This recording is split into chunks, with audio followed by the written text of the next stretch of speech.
Hello dear students, आजचा paper जेव्हा मी बघितला ना, ॲक्च्युली मला एवढं खरंच हसावं का काय कळत नाही. कसला चाइल्डिश पेपर होता हा. स्पेलिंग्स लिहायचे ते पण कसल्या वर्ड्सचे, यंग, वर्ल्ड, रॉयल ह्याच्यासारख्या वर्ड्समधले मिसिंग लेटर्स लिहायचे. मला असा प्रश्न पडला, नक्की 10वीचाच पेपर आहे ना. मी दोनदा बघितला की हा काय पेपर आहे खरंच. त्यामुळे सेमीचा पेपर तर खूप खूप खूप सोपा होता. मी जसं तुम्हाला सुरुवातीलाच सांगितलेलं होतं की अगदी ॲव्हरेज बुद्धीच्या स्टुडंट्सना देखील पेपर इझिली सोडवता यावा अशा पद्धतीचे पेपर्स तुमचे असणार आहेत. आता हे पेपर बघून तरी तुमची खात्री पटलीच असेल है ना. बघा, पहिला जो क्वेश्चन आहे आपला डू ॲज डायरेक्टेडमध्ये, complete the following words. Young आहे, वर्ल्ड आहे, रॉयल आणि हॉर्स झाला. Put the following words in alphabetical order, increasing order प्रमाणे. म्हणजे पहिलं लेटर कुठलं, कसा खरंच ना मजेशीर. एपिक हा पहिला, किड्स दुसरा, मिस्चिफ आणि पेरेंट्स हा ऑर्डर झाला त्याचा. त्याच्यानंतर टाईम, टफ, टेम आणि टेक्निक ह्यांच्यामध्ये काय येईल. आता ह्याच्यात पण सोपं आहे. सगळ्यात आधी टेम येईल नंबर 1ला, मग टेक्निक, मग टाईम दॅट इज आणि मग टफ. बरोबर, हा तुमचा सिक्वेन्स राहील. त्याच्यानंतर नेक्स्ट आहे punctuate the following sentences. She said, मग comma, double inverted comma, I am doing my bit, full stop आणि मग डबल इन्व्हर्टेड कॉमा कंप्लीट. ह्या पद्धतीचं तुमचं सेंटेन्स येईल. ठीक आहे.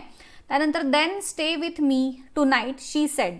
मग ह्याच्यात काय येणार, डबल इन्व्हर्टेड कॉमामध्ये then stay with me tonight, double inverted comma complete, त्यानंतर परत कॉमा, शी सेड, मग फुल स्टॉप. त्याच्यानंतर मेक 4 वर्ड्स, मिनिमम 3 लेटर्स असणारे, की ज्याच्यामध्ये ग्रँड डॉटर, मग काय काय येईल रे. ग्रँड आहे, त्याच्यानंतर डॉटर आहे, ड्रॉट आहे, हर आहे, हर्ड आहे. बरोबर, ह्या खूप सारे प्रकार याच्यात येऊ शकतात. त्याच्यानंतर write the related words as shown in the example. Related word म्हणजे काय तर लाईफ, मग हॅपी, हॅपीसारखं सिमिलर मिनिंग असणारे किंवा त्या पद्धतीचे वर्ड्स काय सांगू शकतो. Beautiful life, joyful life, bright, precious. तुम्ही असे खूप सारे ह्याच्यामध्ये विशेषणं सांगू शकता.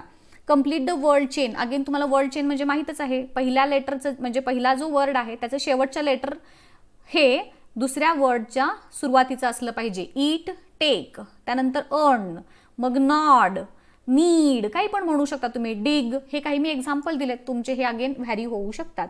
अटेम्प्ट एनी वनमध्ये बघा, make meaningful sentence by using the phrase. To run away, तुम्ही ह्याच्यात फ्रेज काही पण, the thief ran away when he saw the police van वगैरे काही पण तुम्ही ह्याच्यामध्ये लिहू शकता. मिनिंगफुल सेंटेन्स तुमच्या अगेन इमॅजिनेशन यूज करून.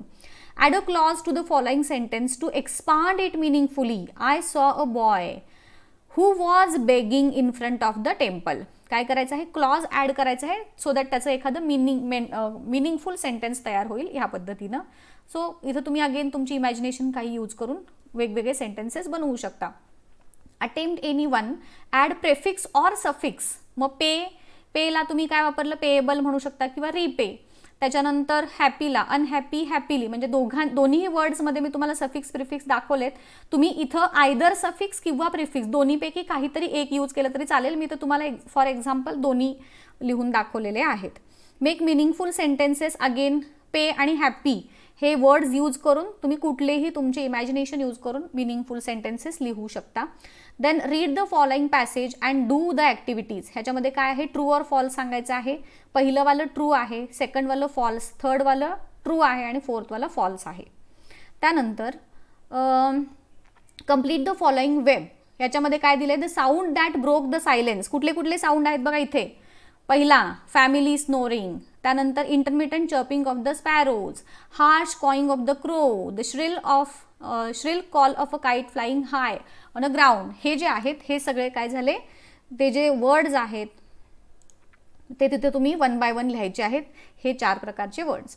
त्याच्यानंतर मॅच द फॉलोइंग. हे इथं प्रत्येक ठिकाणी कळालं ना रे तुम्हाला. फॅमिली स्नोरिंग हा तुमचा पहिला होईल, त्यानंतर intermittent chopping of the sparrow दुसरा होईल, हार्श क्रॉईंग ऑफ क्रो तिसरा. अशा पद्धतीचे हे 4. हा इथं पण तुम्हाला पेननं काढायचा आहे हा वेब, हे लक्षात असू द्या.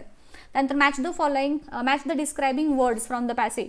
याच्यामध्ये काय दिलेलं आहे, ॲडव्हेंचर हा काय आहे, स्टोरी आहे. हार्टी हे कशाशी रिलेटेड, त्याचं डिस्क्रायबिंग वर्ड काय आहे तर लंच आहे. यंगर सिस्टर आहे आणि हेल्पलेस पिग आहे.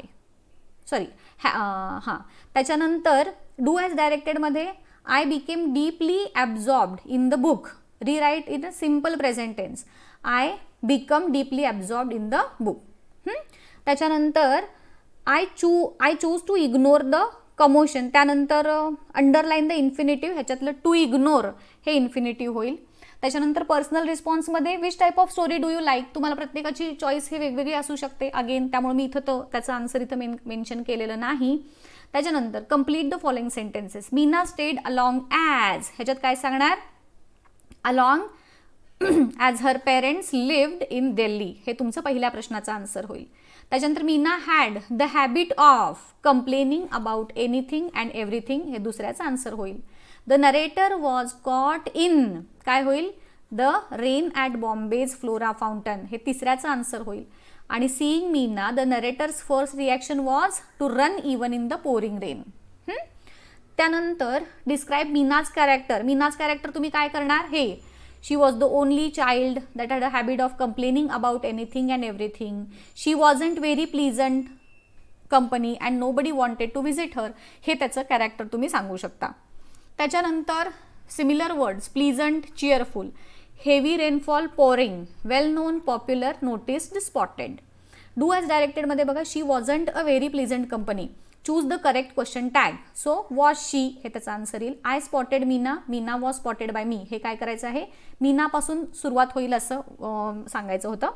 सो पर्सनल रिस्पॉन्समध्ये in your opinion how should a friend be, एखादा फ्रेंड कसा असला पाहिजे असं तुम्हाला वाटतं. अगेन तुमचं पर्सनली तुम्हाला काय वाटतं की हेल्पफुल असला पाहिजे, कधी तुम्हाला कुठल्याही ह्याच्यात वेळ लागली मदतीला आला पाहिजे. सो तुमचे बरेचसे जे तुमच्या मित्रमैत्रिणींचे काही गुण असतील ते तुम्ही तिथं मेन्शन करू शकता. Then choose the correct alternative and complete the sentence. The poet suggest to listen to the sound of life. The poet suggest to speak to unfamiliar people. त्याच्यानंतर complete the following web. Kill, किलमध्ये काय येईल, किल your self esteem, हे त्याचा आन्सर येईल. त्यानंतर walk, walk काय आहे, every day on the same path. त्याच्यानंतर find the nouns of the following describing words. Different, difference येईल. सेम, सिमिलॅरिटी येईल. त्याच्यानंतर ॲप्रिशिएशन ऑफ पोएम, तुम्हाला मॅमनी तर शिकवलेलंच होतं कशा पद्धतीने ॲप्रिशिएशन करायचं असतं, काय पॉईंट्स इन्क्लूड करायचे असतात. टायटलसाठी आता हा सेमीचा आहे तर सेमीसाठी अर्धा मार्क आहे. पोएटचं नेम लिहायला अर्धा मार्क, राईम स्कीम 1 मार्क, ह्या पद्धतीनं तुम्हाला मार्क्स दिलेले आहेत. सो त्या पद्धतीनं तुम्हाला ॲप्रिशिएशन तर माहीतच आहे, तो मी तिथं मेन्शन करत नाही परत. पुढचा फिल इन द ब्लँक्समध्ये 93% of daily communication is non verbal. Eye contact is another type of non-verbal communication. Frequent blinking is a sign of the person feeling distressed or uncomfortable. One can readily detect happiness and sadness and anger. हे तुमच्या पॅसेजमधलेच हे आहेत जे word sentences होते. त्याच्यानंतर body language is a combination of, काय सांगाल ह्याच्यामध्ये बघा, खाली जे दिलेलं आहे शेवटी तुम्हाला शेवटच्या ह्या पॅसेजमध्ये, एक मिनिट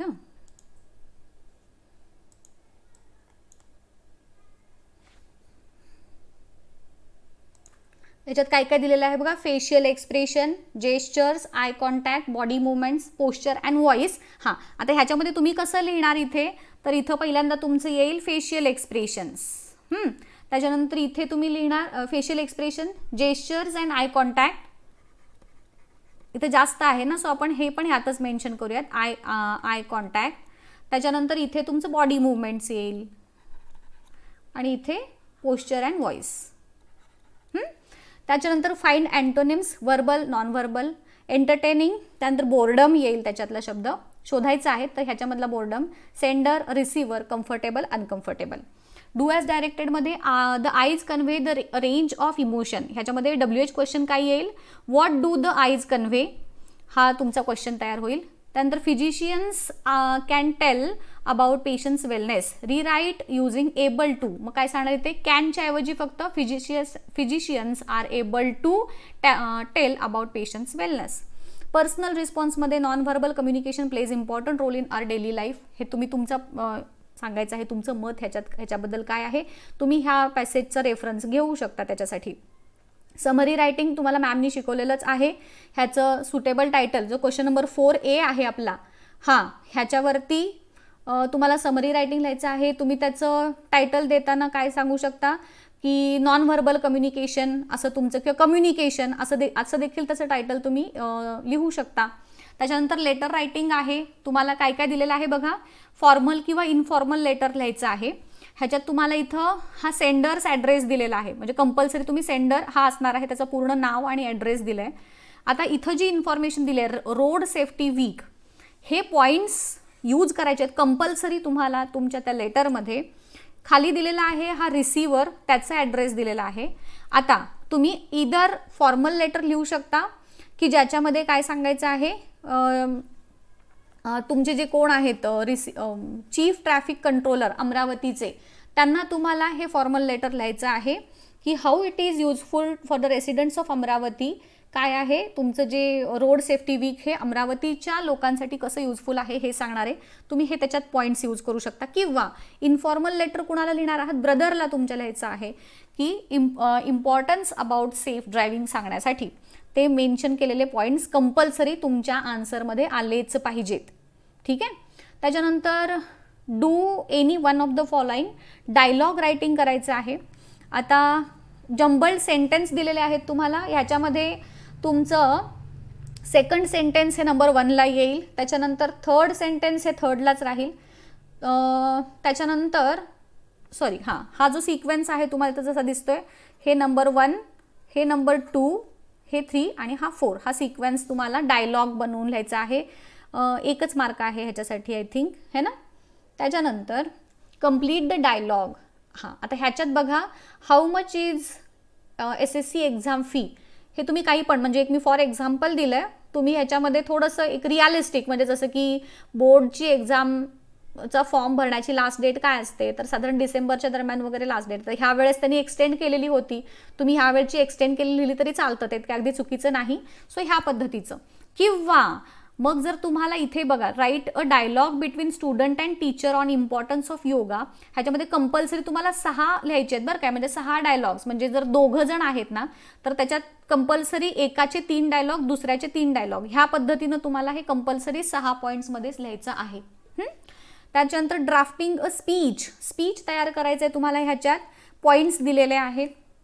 तुम्हाला त्याच्यातले कशा पद्धतीनं स्पीच तयार करायचं आहे हे माहीत आहे, थोडंसं मोठं आहे.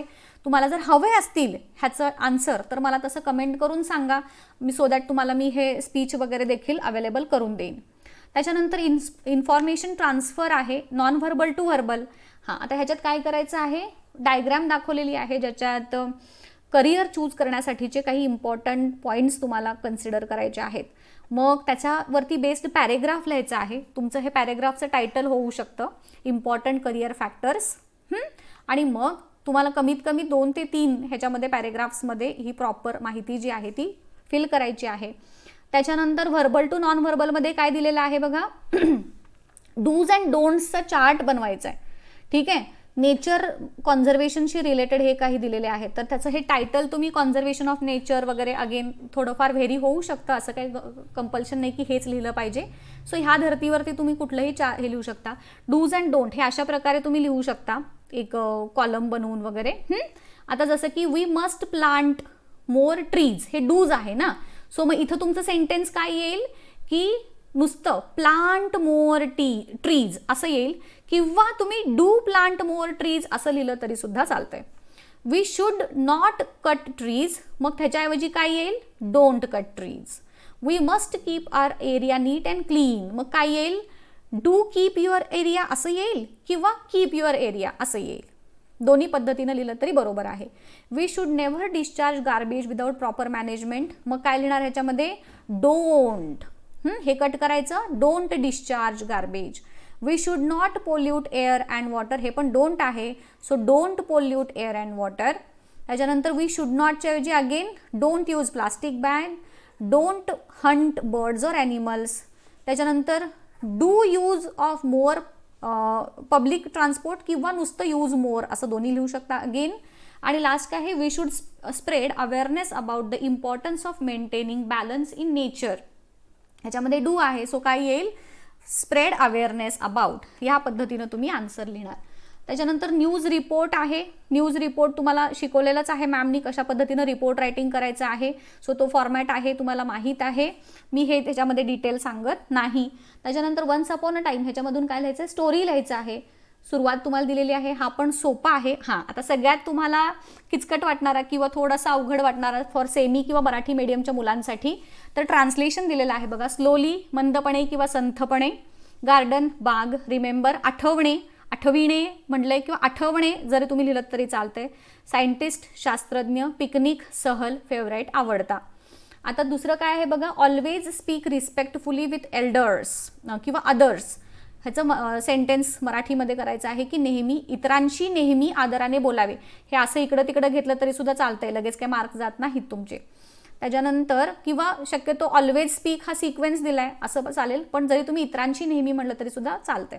वेळोवेळी तुमच्या आईवडिलांकडून सल्ला घेत राहा. हे काय आहे, take advice from your parents from time to time. त्याच्यानंतर गिव्ह रिस्पेक्ट टू एल्डर्स, वडीलधाऱ्यांचा आदर करा. Parents and grandparents are the pillars of our family. आपले आई वडील आणि आजी आजोबा किंवा मग आपले पालक आणि आपले ग्रँडपेरेंट्स मग आजी आजोबा आपल्या कुटुंबाचे आधारस्तंभ आहेत. खांब म्हणण्यापेक्षा आधारस्तंभ हा जास्त, इथं पिलर म्हणजे खांब म्हणतो आपण, पण इथं खांब म्हणण्यापेक्षा आधारस्तंभ हे जास्त ॲप्रोप्रिएट राहील. ठीक आहे. त्याच्यानंतर ट्रान्सलेशनमध्ये बघा, where there is a will there is a way, इच्छात येते मार्ग. आणि cut your coat according to your cloth, अंथरूण पाहून पाय पसरावे अशा अर्थाची ही म्हण आहे. So this was all about today's paper.